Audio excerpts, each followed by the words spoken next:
Welcome to Wadsworth History on Film, a program presented by the Wadsworth Area Historical Society and designed to record the oral history of Wadsworth for posterity. I'm Caesar Carino, your host, and we have two people today as our guests with their brothers. We have Al Basco and his brother John. Al, you're a little bit younger than John, aren't you? We'll start with you and get John accustomed to the fact that he's going to be telling us his age in a few minutes. What year were you born and how old are you now? I was born in 1926. What day? June 20th. June 20th of 1926. Mm-hmm. So that makes you about 71 years old now, is that right? Mm-hmm. Right. And where were you born, John? Right here in Wadsworth? I was born, Al, in Wadsworth. I mean, you were Al, I'm sorry, John's over here. Right. And John, you were born when? October 17th, 1921. October 27th, or 17th, 1921, so that makes you about 76, or will be soon 76 in October, and I was born above the store. Above the store. We're going to be talking about that store in a few minutes because it was a landmark in Wadsworth, and it was initiated, it was founded by your father. And your father and mother are both now gone. But we're going to be talking about those people too. But one of the reasons we have the two of you in here is that you're so representative of the Hungarian component of Wadsworth. And we had a lot of Hungarians in Wadsworth. We had a lot of Italians and a lot of Hungarians. Now, when we're seeing a lot in the 20s and 30s and so forth, when Wadsworth had only 3,000 or 4,000 people, we had maybe 50 Italian families and maybe 40 or 50 Hungarian families. There were other ethnics, but they did not come in the large numbers as did the Italians and the Hungarians. And we've already talked with the Italian component, and we'd like to hear as much as we possibly can about the Hungarian component. Tell us a little bit, John, about excuse me, your father, Peter. Now, a lot of people say Basco because they can't say it right, but it's B-A-C-S-O, and it's Baxo, right? Baxo. Right. Baxo. And that is the way that you would prefer to pronounce it. But many people say Peter Basco because they just couldn't get it right. But tell us a little bit about your parentage, where they came from Hungary, and your mother's maiden name perhaps, and when they came, and why they came, and all of those kinds of things. I would prefer if Alfred would say that. He's got notes in his hand. Okay, go ahead, Alfred. And, if I need to correct him, I'll correct him. That's what big brothers are allowed to do. Okay. Now, you're the baby brother, right? I am the baby brother. Right. Now, you have another sibling, do you not? Yeah, but he was my twin. Your twin? Yes. And he passed away when he was 2. When 2 years old. Yeah. So there were 3 of you all together. Yeah. And well, then we have another brother too. But an older brother. He's passed away. He passed away too. So yes. there are 4 all. What was the older brother's name? Joe. Joe. And how old was Joe when he passed away? I think 82. 82. I think something. And he was born in Wadsworth also, or was he born in Hungary? In Hungary. Born in Hungary, okay. And he came to Wadsworth. How old was Joe when he came to Wadsworth? Well, let's see. He came to Wadsworth probably in 1920 or 20. You can correct me. 22. 21? I would think it was about 1920, Alfred. Yes. 1920. Yeah. And when was he born? Let's see. As far as I know, he was born around 1910. 1910. And Margaret, our sister, she was born 1911. So the two of them came with their mom and mother and father. Mm-hmm. They came with my mother, who was a widow lady at the time. She was a widow? Yes. In fact, she was a widow when she married Dad. Okay, in other words, Joe and Margaret were products of another father, right? So yes. They would be half brothers and half sisters. Right. Yes. To you. Right. And did they live in Wadsworth as well? They've all passed away. But they lived in Wadsworth while then when my sister got married, she moved to Detroit. She moved to Detroit. Did they go by the name of Baxo, or did they have another name? Another name. And what was that name so that history will be able to record who your stepsister was and stepbrother? My sister's name was Busby. Busby. And then before that it was Caracas. Spell it for us. K-E-R-E-K-E-S, Caracas. Caracas. Yes. And that was the name of her father, and his father. And Joe's father. Joe's father. And he died in Hungary. Yes. Your mother came here by herself then with the 2 children, is that right? Should I speak right now? Yeah, sure, go Okay. ahead. The story that was told to us was simply that Mother had a older brother that was living in Cleveland, and he thought that even though Mother came from a large family, which I believe was like 11 children, and 5 or 6 was girls, and I think Mom was probably one of the older girls of the family, and he wrote a letter back to Mom saying that if anyone needs help in bettering themselves and getting along in this world, it would be you, because you are a widow lady, and I'd like to help you if I could. Right. What was your mother's first name? Elizabeth. Elizabeth. And her maiden name was Elizabeth Haydu. Haydu. Haydu. Haydu. That's close enough. It could have been H-A-J-D-U. H-A-D, Haydu. Yeah. H-A-J-D-U. Now, how did her first husband die? Do you know that? It was an accident. An accident. Yes, he came back from hunting, and on the horse and buggy, the wagon, he was either, from what I understand, either the children were getting onto the wagon, and he laid the gun up there on the seat or something, and it fired and shot him, and then they had to take him to the hospital, which was quite a ways away. So your mother then came to the United States. Mother Elizabeth came to the United States. And where did she settle when she first came? Do you know that? In Cleveland. In Cleveland. And how did she meet Peter Basco?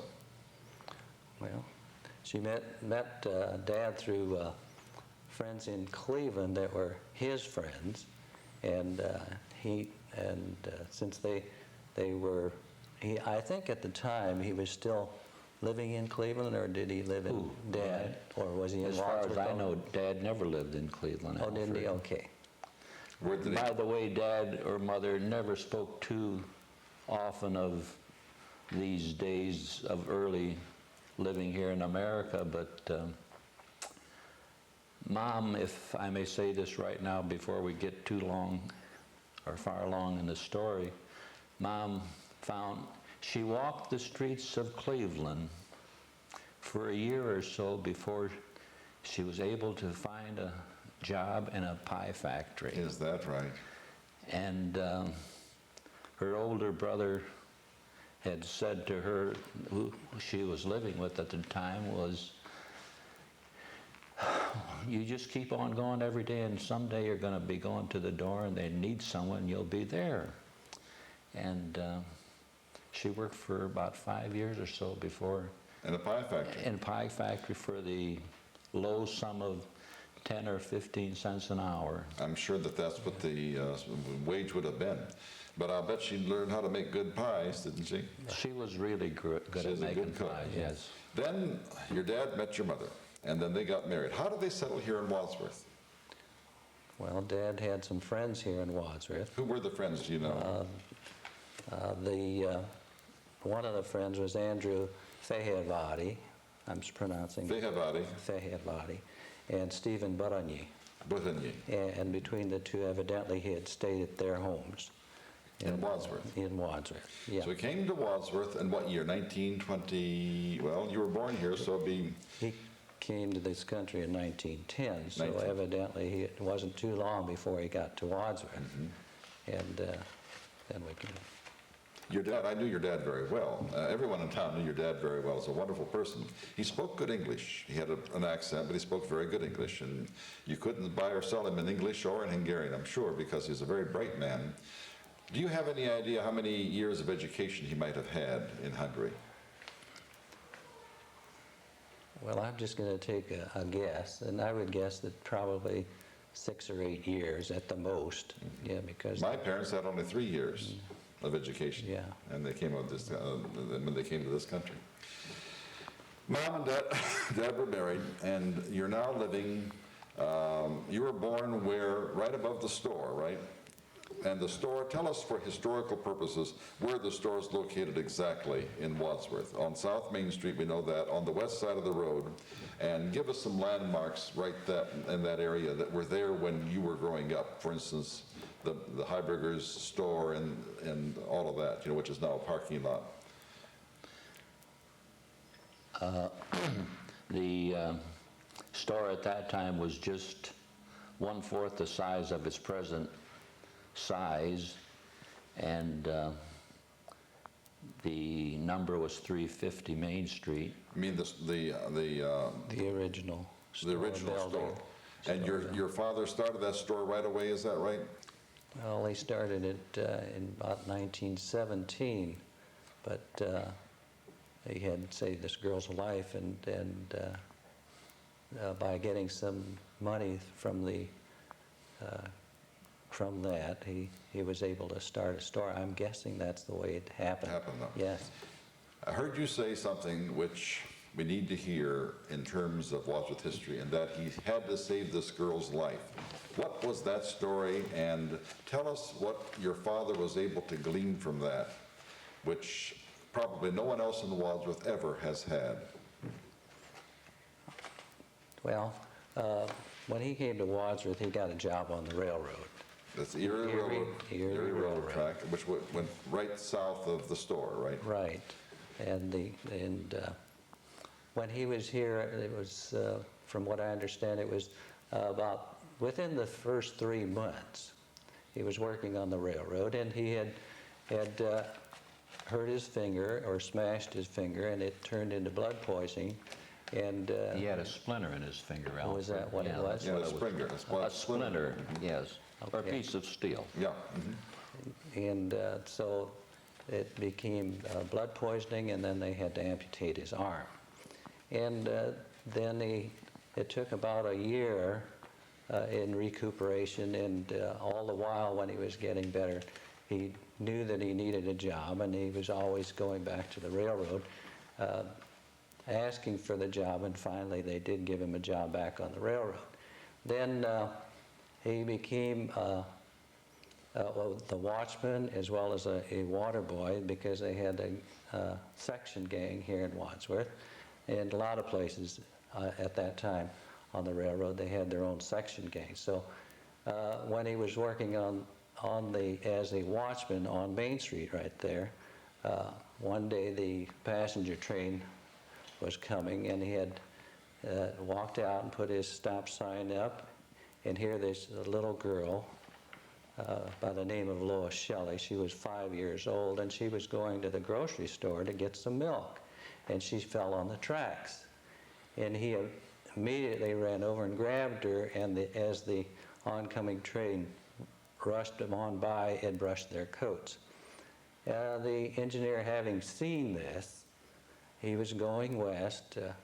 They thought for sure that they two had been killed, so they stopped somewhere between probably Seville Road and the Brickyard, and they stopped and then backed all the way up and found that they were in good shape. So, and for that he received the Carnegie Medal of Honor. The Carnegie Medal of Honor, which Yeah. is given to whom and for what?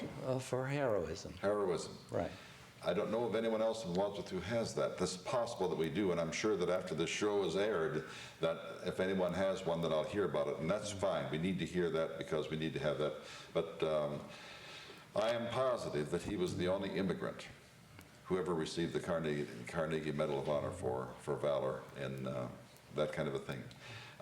This is the type of person your father was. He saw a little girl, and he knew that he had to take care of her, and he did. And that was really worthy of that.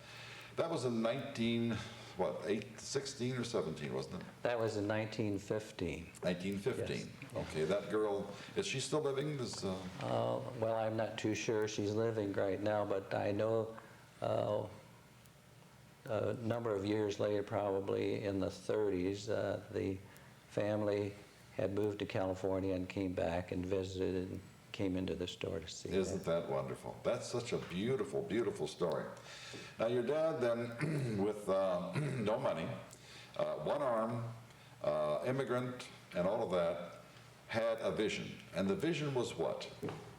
In terms of the store and what he was going to do for the rest of his life. Well, I imagined it would be to have a store of his own so that he could ensure the fact that he would be self-employed, not having to go looking for another job. And See, in those days, we didn't have the ADA, the American Disabilities Act, where if he has a disability, they have to hire him. They just would reject you, wouldn't they? John, you know that as well as I do, don't you? Right. They would have rejected you. So your dad knew that he had to do something on his own to make a living, and that's the verve of the ethnic group. They made themselves livings, and they did very, very well. Did he start out as a hardware person, or did he start out with something else? He started out as a dry goods store. Dry goods store. And I might interject too the thought that with this Carnegie medal, he was given $500. Is that correct, Alfred? Right. And of course, $500 in that period of time, the economy was $50,000 or probably. maybe it wasn't 50,000, A lot of money. Mr. Carino, but it probably was. Let's see. It's the first time he's ever called me mystery, so I just want to see through. Let's see. It would probably be maybe 5,000 Oh, or yeah, 10,000, probably, whatever. yeah. But 1915, I have no idea right for the second what it would be, but I suspect that if your mother was getting in at 12 or 13 cents an hour, you know, as a pie person, that person would be making $7 or $8 an hour now, so 7, maybe 30 times more, maybe $15,000 or something like that. But that's a lot of money. Yeah. that's right. And the little thought that was, I seem to have been interjected with at the time with myself was the fact that, like I said before, Mom and Dad hardly ever talked too much about their lives, but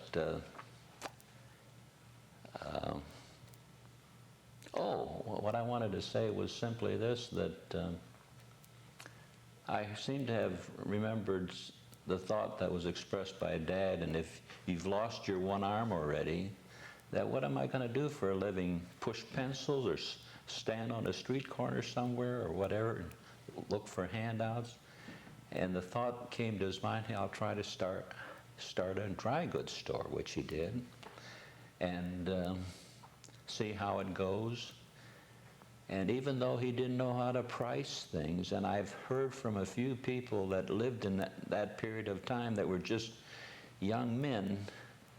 I'm thinking of a certain young man right now, don't remember his name, but he says, your daddy didn't even know how to price things, but he did start, and he had that stick-ativeness to stick with it, and the business grew because he was taking care of the neighborhood, the Italians on Water Street or Chestnut Street, and the Hungarians too, and basically that part of town. The dry goods stores, I remember, had the kinds of clothing that the ethnic people would like. The shoes, and he sold shoes too, didn't he? Shoes, Right, yes. And dresses and trousers and so things like that. And to make it all the worse, it was his right hand, his right arm that was amputated. That's right. And he had then to write with his left hand. He had to learn to write. And he had to learn to write with his left hand, and he could do it. And your dad always wore a coat, a suit coat, Right. and with a glove on the end of it, because that was the only prosthetic that we had in those days.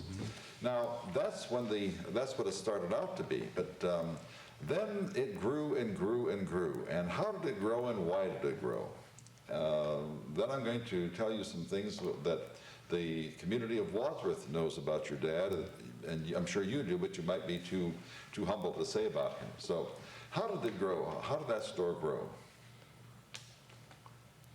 Well, I guess it was just the fact that he had the available help, and evidently he had enough knowledge or guidance to pursue this thing, to have a goal that he was trying to meet, and it continued to, with the extra help of the families in the immediate area that he could hire, you know, and had them working there. And from dry goods, it included what later on then? There was first the hardware store, and then later on, then we had the coal yard. Coal yard. Yes. And during the Depression, Right. Right. how many people did that that wonderful father of yours help who could not pay for a ton of coal? Well, a lot of A people. lot of them. A lot. Many people have called in to say, you know, if you talk about Peter Basco, he was so good and so generous because even if you couldn't pay, he would bring you coal, make sure that you were, and that's a tremendous tribute to him.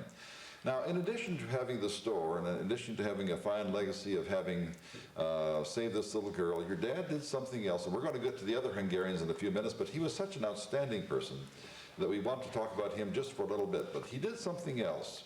He was a very religious man, and he felt that there was a need for a different kind of expression of that religion.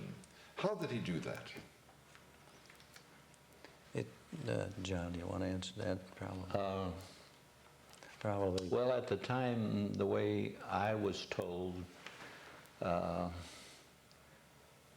when he lost his arm, someone put a Bible next to his bed, and from the way he read the Bible, he thought that he would like to be more serious about his religion, and he had leanings to be in the Protestant religion, and then he between the Hungarian friends, he had 2 or 3 that was it Mrs. Fur Alfred and someone else, and from a very small nucleus there where they were gatherings at home, at different homes on Sunday, and by the same reasoning above the store. And at that time, in the early years of, I'm guessing, either the late Teens, early 20s. teens or early 20s, Reverend Lovis from Akron would come out, and this was like a mission to him. And the services were always on Thursday at that time, and they still are on Thursday, for the simple reason, Caesar, that most churches have prayer meeting on Wednesday, and in his big church in Akron, they had their services on Wednesday, so he was free to come here on Thursday. Right, makes sense. And by the same reasoning, on Sunday, the services on Sunday in his big church was always Sunday morning, so he came over Sunday afternoon at 3 o'clock, and the services were from 3 to 5, and then he would go back to his big church in Akron for the evening service. And this was the Hungarian Baptist Church, is that correct? That's the This was the beginning of the Hungarian Baptist Church, and for a period of possibly 10 or 12 years, they were meeting at our home there, which is where I live. You don't live above the store, though. Oh, no. No. No, you live right next door to the house that has the 2 big towers on it, He right? lives in the house. In the house. That's right. With the yeah. 2 big towers. So Yes. the homestead, actually, isn't it? That's That's the my homestead, homestead, yeah. yes. Yeah. And that's where the church was for years, and basically, this is rather interesting in my way of thinking. For a long period of time, we lived in the cellar for the simple reason Mom wanted the second floor to be always nice and clean. Typical of the foreign element. For the You cook in the cellar so that the upstairs is clean. Don't use the kitchen. for the Sunday services. Yeah. That's right. And in the course of time, too, if I may say this rather quickly, there was a picture taken just a few years before the church was built on Chestnut Street, where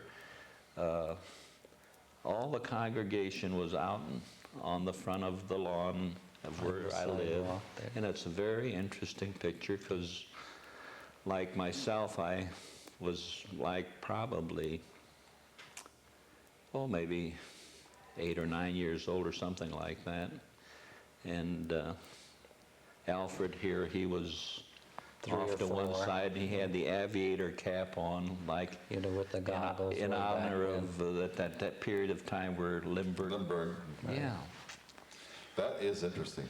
Now then, your father then gave the land and built the church for the Hungarian Baptist Church on Chestnut. Street, yeah. Is that correct? That's right. And for historical purposes, identify exactly where that is. I know where it is, but it's the first lot east of Main Street on the south side of Chestnut Street. Is that correct? That's correct. And what was the seating capacity of that church? I would say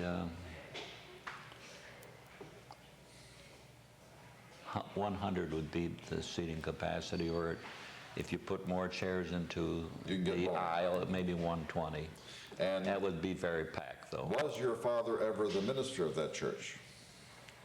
No, he wasn't the minister, But but he- he had to fill in at times when. Indeed he did. Yes. And he knew how to do it, too. Yeah, he That was is not able to something- do that. A man who was an immigrant, who had a limited amount of education, you say maybe 6 or 7, but it's possible that he didn't have that much, was able to do all of these things so far. And then to have the types of people such as Alfred and John, and we're going to get into your lives in a couple seconds here, but before we do that, do you remember, do you have any notes there, Alfred, about the early members of the church, who they were? I don't have the numbers, but I would guess that they probably had a membership of about 50 people. Do you remember any of the family names that, There were Zephyrs. Zephyrs, Taylors. and the Zephyrs still live in Wadsworth? There was Taylors? Yes, And one is, Elsie Taylor is married to Mervyn Kilmer, right. and Mervyn Kilmer was a Mennonite, but that, I guess they worked that out. He's a minister. And let's see, there was Hominize. The Gabe Homenai's parents, the Gabor Homenai, right? Right. Gabor, right. And they had several, they had Margaret Homenai, Gabe Homenai, and Elmer and Ernest. Ernest. Right. And Julia, too. And Julia, I forgot about Julia, that's right. right. And We didn't forget the oldest daughter. Was that Helen? Helen Homenai, There was yes. Helen. Yeah, Boy, there was Helen. Boy, it's a good thing that you're here, John, because you're older than Alfred and I are, and you can remember those older names. Yeah. Who else? Well, there was, and then some of the other Hungarian families were like the Barrises and the Simons. Barris Yes, and the Simons. Simons. What about the Adams? Adamses, Alfred, don't forget about the Kindas. the Kindas. Kindas. Right, the Kindas. And I can't think of any right quickly. Well, as they come along, we'll Yeah. just pop in with those names because we need to know that. Let's put that aside just for a couple seconds and go back to John here. John, you were born in 1921, and during the Roaring '20s, things were a little bit better than they were in 1929 when we had the big crash. How much do you remember about the big crash in 1929, and what did you have to do at that time to make ends meet in your store and in your home and everywhere else? Well, let's see. I would only be 8 years 8 years old. And what I do remember is times were very bad. Very bad. And even though it was at the height of Depression, Caesar, Dad thought it was very important to have a church on Chestnut Street for the Hungarians. And with that thought in mind, he really did take the time to go to Mr. E.J. Young at the Ohio Match Company to tell him what he was thinking, and he put it on his heart that he thought that even though we're in the midst of a depression, we should have a church for the congregation. And it was sort of suggested to Dad that that he thought that why couldn't they probably come to the Lutheran Church and be a part of their congregation. And Mr. Young was a member of the Grace Lutheran Church. at the Yes, time, and Dad sort of thought otherwise, and Mr. Young actually did give in, and he thought, you are in earnest about having a church on Chestnut Street, and I remember Dad saying a few times when the church was being built that he actually came to the site and to see how things were progressing. And the things I remember about the Depression was WPA workers were only making 37 cents an hour. That's right. And they were working night and day. And like State Street from Main Street all the way down State Street to Seville Road. They actually picked up the pavement bricks, took off the old tar, and put the bricks on the devil strip for cleaning purposes. Then they relayed them and retarred them just to be having something to do. And things were real bad in those times. But it was not so bad that your dad and mom said to you, Al, and, well, not so much you yet, but John, school is very important. Yeah. In addition to going to school, and that was the Franklin School, was it not? That's We right. went to Franklin. At Franklin School, you also started music about that time, didn't you? Yes. And what did you study? Well, my earliest, where I was, the church had an orchestra. Okay. And we always had orchestra practice we had to hurry with our Sunday lunch because orchestra started at 2 o'clock and church service started at 3. So we had an hour to practice.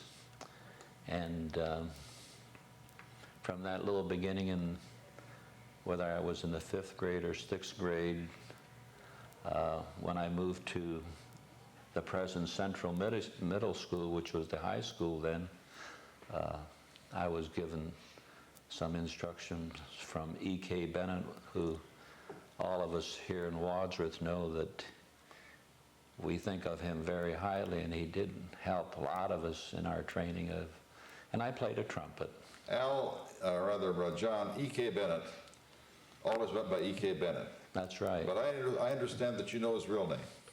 What was his real name? His real name is Edmund Kelsey Bennett. Edmund Kelsey Bennett. Bennett, right. Do you know that you're the first person we've interviewed who was able to tell us what EK stood for? Oh, really? That's right. So you're valuable for a lot of things, but particularly that. How far did you take your music then? Basically, my music was just the music that I received from the Wadsworth High School, but in my senior year, for possibly 6 months, I had private lessons from Mr. Lloyd Haynes, who was the musical director of South High School at that time, and for a few years, he was the soloist for the Akron Symphony Orchestra. Really? And he was very talented. Now, did you play then in the Hungarian Baptist Church band? Well, at that time, we called the Hungarian Church Orchestra because we had violins. You had everything. And who were some of the players? Do you remember? Well, some of the players was Andy Rosenberg, who played the trumpet. And there was a man whose name was Louis Kellerman, and his wife played the piano at the church, whose name was, I can't remember right now. The Taylors. The Taylors played. And then the Taylors, too, they were very active in the Baptist circle there in Wadsworth, in the church. Yeah. Now, what kind of music did you play? Do you remember any of the selections that you played, the hymns or whatever? It was basically the hymns in the church, yes. Were they in Hungarian? They're the English, but translated into Hungarian. Mm-hmm. That's what they were. And the service was in Hungarian, too? All in Hungarian. Yes. All Hungarian? Yes. Yes. Okay. Now, did you play elsewhere then? Because you're still playing the trumpet, aren't you? Then from that beginning, yes, I'm still playing the trumpet, and I play in the Medina Community Band. I play in the Ashland Community Band, and most every Sunday in the area I play either in the village of Green or Medina, and I'm active in with my trumpet playing, yes. Now, go ahead. What about there in Cleveland? You go to the mission? I go to the Cleveland Hungarian Church a few times a year, and they ask me to be a part of their program, which I'm glad to do. Now, did you ever make that first chair that you were looking for? Oh, yes. Oh, yes. You're quite a trumpet player. As a matter of fact, you're one of the best around. Well, I hope I'm very humble about this, but I try to do my best. You do very fine. Alfred, what about you? Did you ever take music? Yeah, I started out on the piano. On the piano. How old were you when you started on the piano? Well, I think I was probably 4 or 5, somewhere. Did you have a piano at home? Yes, we had a piano at home because we had the church services there. That's right. So we had the piano, and then I had a teacher there. And I didn't do too well, and I wasn't wanting to do it, I guess, at that time. Like all children, they don't hate to get started on anything that takes time and practice. So, well, the first thing that I did was, after a few months probably, I tore up the book, and then we forgot about music for a while. Alfred Basco tore up a book. I've never seen you in a fit of anger in my life. Well, that's what happened. Anyhow, later on, then I took up the trumpet, and I played in the high school band. And who were the directors at the time that you were playing? It was E.K. Bennett. And then after that, who was Farmer? No, I can't think. It was a trumpet player that went to Baldwin Wallace. He was a tall, skinny man. Yes, I know who you're talking about now. Was it Thomas or something? Thomas, right. Thomas, okay. And that's the last that I can remember with Thomas, tall, skinny fellow, that's right. Let's go back, excuse me, just a little bit to the Hungarian people in Wadsworth. Where did they live? Where did the Hungarians live in Wadsworth? Basically, they lived right there in the south end. On what streets in particular? On Water Street, Rainbow Street, on State Street, Edinburgh Street. Do we have some of the names of the Hungarians do you have a list of names of the Hungarians who lived there in the early days of Wadsworth? I don't have the list, but we do have the Kindas and the Simons and the Barrises and the Taylors and the Sabos and Wanches and Homanais. And you can help me if I've... Then there's the Zephyrs, and then there's the Tordois, and those people lived there in Silver Creek, not too far from your home. Then you have Calvins. And when they would come... Who were they? They lived basically the first house or two east of the present Barefoot Soul Company. In fact, way back then, the local man, Joe Klosterman, lived the second house. That's right next door to them. Yeah. And what was the name again? Tolly, actually. In Hungarian, it was Tolly. Totally. She was, I had one daughter, and of course, in the early days of the church, and transportation was quite important in those early 30s. Sure. And I remember Dad would do this out of the goodness of his heart and the fact that he loved the Lord, that we took it on ourselves, the Baxo family, to go to the Tollies and also to the Zephyrs if they didn't already walk to church, and we'd pick them up with our Model A Ford to bring them to church. To church. Now, you said that the family name had a different pronunciation in Hungarian. Which was it? The Tordai. Tordai. Yes, but in English it was Tolly. Totally. Yeah. Totally. Yeah. And did all the Hungarians then join the Hungarian Baptist Church, or did some of them not join? Were they? No, they didn't all join. No, some of them went to the Catholic Church, and then the rest of them, I would guess, either went to the Hungarian Baptist Church or they were affiliated with some church possibly in Barberton if they had a way of getting over there. Would have to be on a deal similar to what Dad was doing in order to bring the people into church. You know, if they had no way of getting any transportation, he would take it on himself to bring them there. Yeah. Now then, Alfred, you graduated from high school in 1945, right? 44. 1944, you graduated from high school. Yes. What did you do right after high school? Well, I went into the service. I was in. Everyone went into the service. Yeah, I was in I was in the Air Force for 2 years, and then I went overseas, and I was also, I was in the Air Force, and I became a crew chief on overseas on P-61, so Black Widow, and I was on. P-61 is an airplane.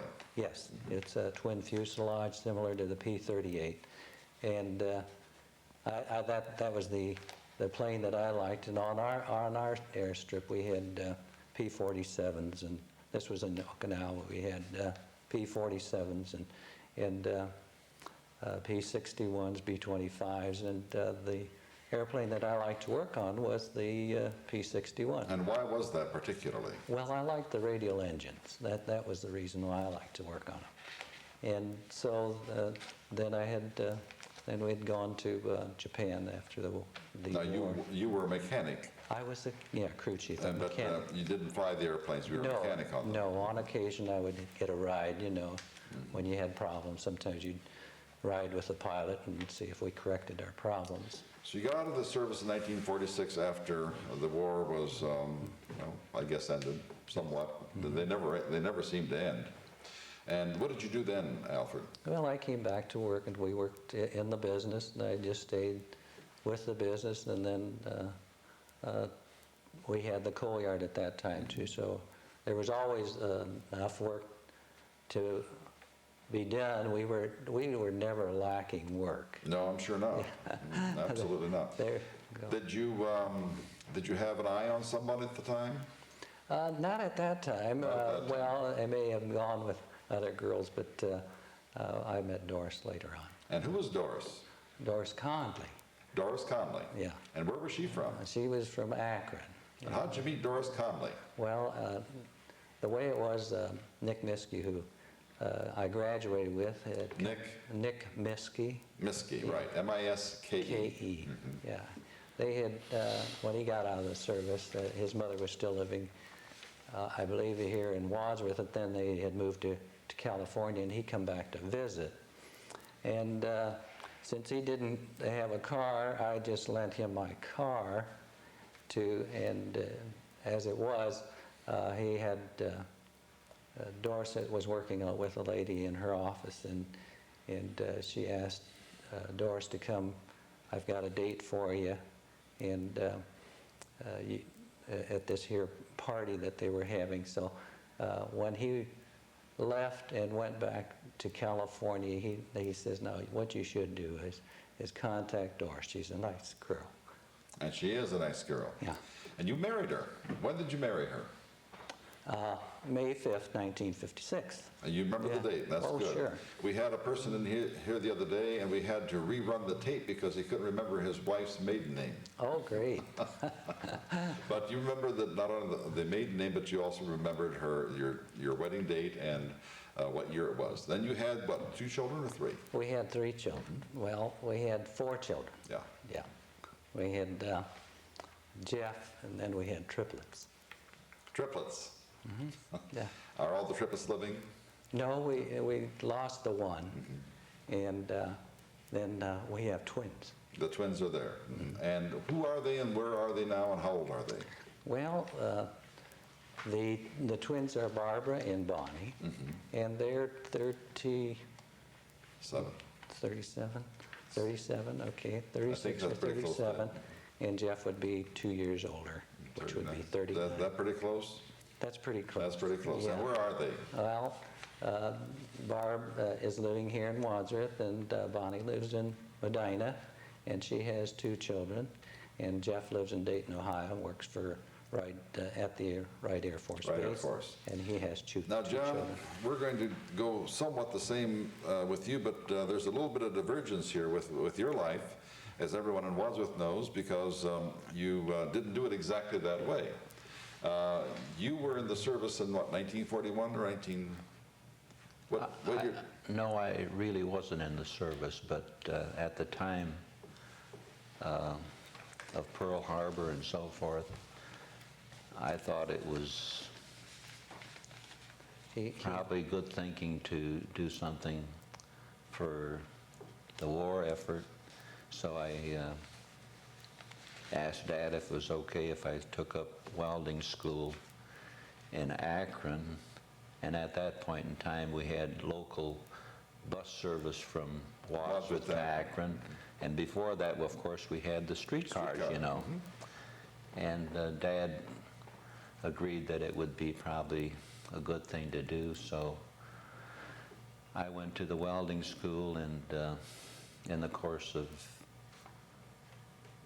learning how to do things, I got a job, and the instructor said a good place to probably be employed for what you know is the American Shipbuilding Company in Lorain, Ohio. So what I did then during the war was work on the minesweepers and the freighters that were built at that time. Right. The fact that you didn't wear a uniform doesn't mean that you were not in the service. You certainly did provide an extraordinarily good service for the war effort at that time. Yeah. How many years, John? Well, I did that. I did that all during the war years, which would be from 41 to 45. And then when the war was over,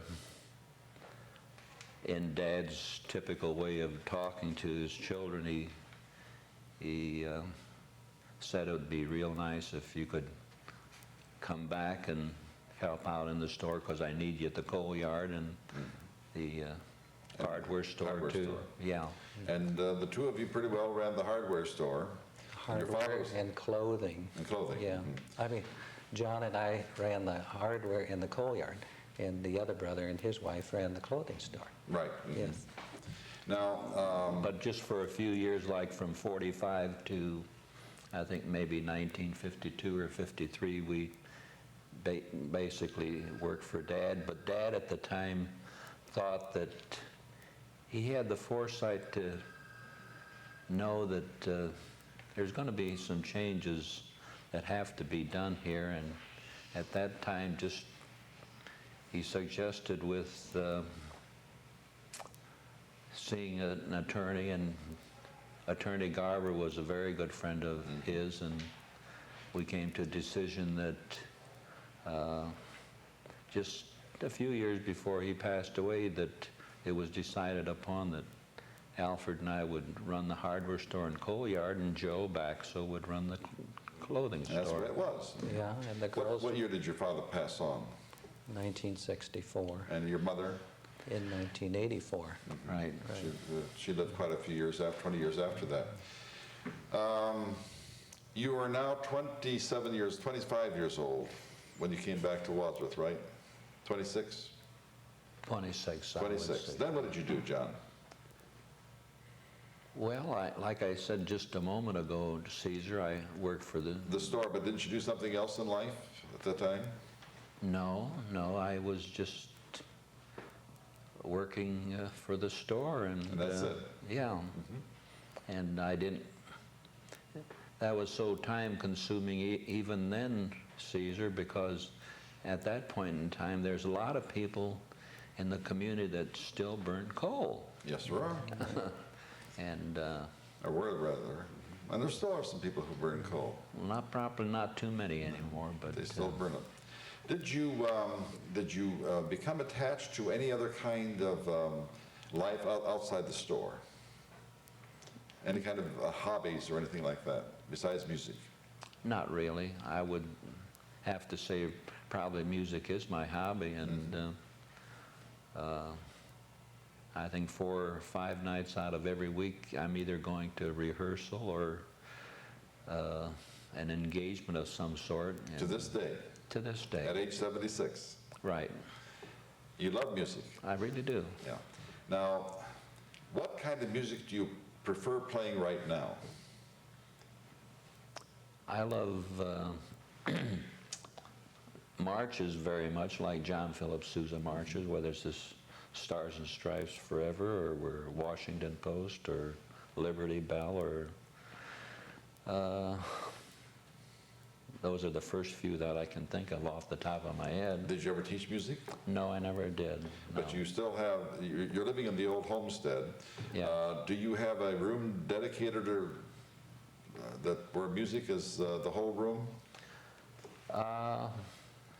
No, I don't think he does. He's just basically on the run with his music, On the right? run with his music. Yeah, Right. right. Let's go back to the Hungarian people in Wadsworth once again.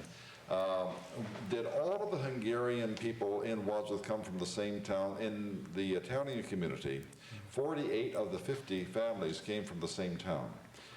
That wasn't true with the Hungarians, or was it? I don't think so, because like, for instance, my mother came from Kenizlo in Hungary, which is the northeastern part. Now say that again so that we can get that for historical From record. Kenizlo in Hungary. Would you be able to spell it? Kenezlo. Kenizlo. Yeah. So that's the northeastern part, just Of Hungary. yes, and it's just before you get into Russia. And my dad came from Galoshpetri, which is the southern southern part. It's south of Debrecen, and is right now it's in Romania. Romania had taken it over. Did your family learn to speak Hungarian? Well, they always spoke Hungarian over there. I mean, you... Us, yeah, at home we always spoke Hungarian because Mother didn't speak too much English. She had a little difficult time, but she did well at times when she talked to Doris, and between the two of them, they always were able to converse pretty well. Right. Yeah. But you can still speak Hungarian, is that correct? Oh, yes. Oh, yeah. Oh, yes. And that's such a legacy, you know. Your father always had a crew cut. Always had a crew cut. He had a lot of hair. Even just before he died, he said still had a lot of hair. The two young lads that I see sitting over here have lost a lot of their hair, as I have, obviously. My father had a lot of hair, too. Did you take after your mother in terms of looks in your hair? Because you don't really look like your father, particularly. Well, Johnny took after Dad, and then I took after Mother, I would guess. Yeah, because she was thin, and she had a lot of hair yet when she passed away, and Dad was, like you say, with the crew cuts. The crew cut. Yeah. And he always had that crew cut. Yeah. Your father was a real taskmaster. I mean, things were honest, straightforward, and straight up at all times. Never any vacillation backwards and forwards. The reputation that the Bascos had in Wadsworth was that they were good boys, they were honest boys, and if they said something, you could make book on it. And that's the way you conducted your business all the years that you were there. Tell me, if you can, what you remember about your father's and mother's discipline, which was so different from the discipline that, let's say, American children were receiving at the same time. Example, were you permitted to go out at night? Oh yes, we were allowed to go out. You weren't supposed to stay out too late. But how old were you when you were permitted to go out? Well, like the store was open until 9 o'clock in the evening, so Every night? yes, every night, and so except for Sundays, that was day. We were always out until that time, and then shortly after that we were just came in, and but if just to give you an idea, like all kids, you like to play ball or something Surely. like that, and they told you had this or that to do, and all of a sudden they find out you're not there and you're off playing the ball, and who would come after you but Mother or Dad? You bet. And They wouldn't make any apologies about it either. No, the game was in progress, and That's the end of the game, right, John? Yeah. Right, That's right. the end of the for game. you, right? Tell us what the stores were when you were growing up down there, John. Which stores? Let's take Heiberger's on the corner, which is no longer there. It's a parking lot now. But from there, let's go north to Rainbow Street, and then on the other side of the street, all the way from the railroad track up to Water Street, let's say. Well, at that time, there was, north of Heiberger's was, at that time, we had the Salvation Army, which was there during the Depression years and was there for many years up until just not too many years ago. Now, they had one of the first buildings burned down, though, didn't it? Yes, I understand. And then they built that brick building. At one time, it was Curtis's grocery store. Right, Roy Curtis, that is. Yeah. Yeah, Roy Curtis's Yeah. grocery store. Then it was our store, and then the tavern at that time was by Alex Jerkovich, and next door to that was Jerkovich's grocery store. Okay. And And there was then on just the a other house. Then their home was right on the corner. Then their home was right on the corner of Rainbow there in Main Street. Then on the other side of the street there was Giles Butcher Shop, which was at the same location where Ray Police had his barber shop. Barber shop, right Then up on the the street, on the ravine. Then up Right. the street from there was the other grocery store of the South End, Fenton Leatherman. Fenton and Leatherman. And then You had Postax. He Then had a there's barber shop. Postax Barber Shop was And right on the, Dudas right in the, you had to go down the steps and into, No, the barber shop was upstairs. oh, what was down, oh, They they lived down there. downstairs. Right. Postax, you had to go down right into Right. the ravine, and they lived in in the house. a house under there, yeah. Yeah, then you had the Dudas's was right next to the ravine there. Dudas's barber shop, Mm-hmm. and then right next door was the Green Door. I forget what they called it before that. Then Postax, Echo and then Grill? no, Postax, and then Fenton and Leatherman, and then your DePleto's grocery store, and then the Echo Grill, and then you had the railroad station right there. A moment or two ago, you were talking about haircuts, and this may be of interest. To me, it's interesting, and it reflects on the fact that Dad was very well liked by some people here in Wadsworth, and one of the men that really liked Dad was Carl Sample, who was the dog warden for Dog warden. Medina.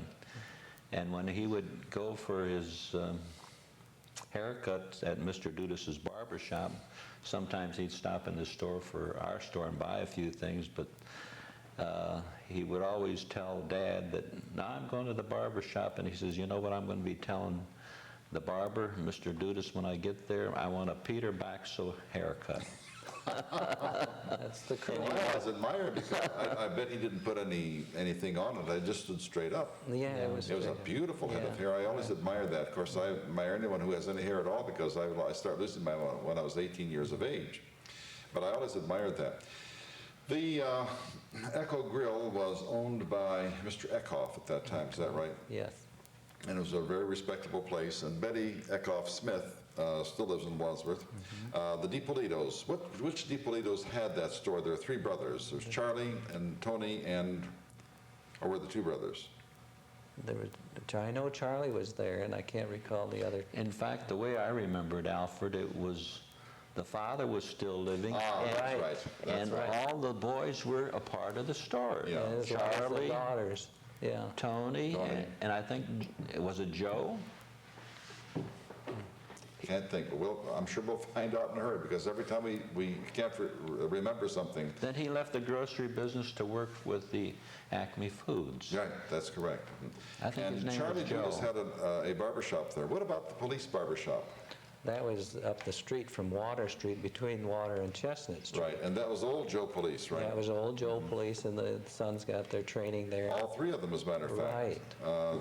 Charlie. Charlie, Ray, and Richard. Richard. And they were also musicians, too. Yes, Yes, very they So good. the South End really produced a lot of tremendously good musicians. The one thing that we haven't talked yet about regarding the Hungarians is that they all seem to come at about the same time. However, during the refugees that came in the 50s, you know, after